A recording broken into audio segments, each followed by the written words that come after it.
Everybody, welcome back for today's 2-Minute Talk. Today's huddle topic is about what to do in the event medical treatment is needed. We always attempt to avoid any lost time due to an injury, whether it be work-related or otherwise.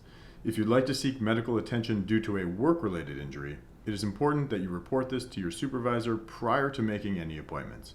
Speaking of appointments, here is a special message from Phil. Hey everybody, Dr. Brian starting back up again next week. There are appointments available, so if you'd like to get on that, let your supervisor or myself know. We'll get you on the list. We are taking precautions, both him and us.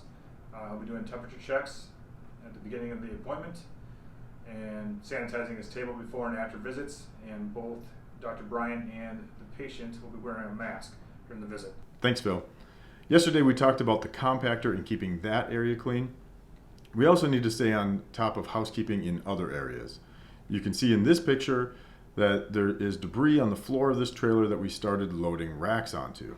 We don't want drivers walking around in the building, so keeping these trailers clean is our responsibility. It is unacceptable to send a trailer out like this, regardless if it is headed to an IG or to Anderson. Another reminder from yesterday, we need to use common sense safety practices when storing glass. This piece of glass does not safely fit on the top shelf of a harp rack. We will be adding an addendum to the receiving work instruction to help better cover situations like this. We had a pretty good week last week. Volume continued to rise and was above the volume for the same week last year, but we did have 6 wrong pieces sent to Anderson that really hurt our NCM.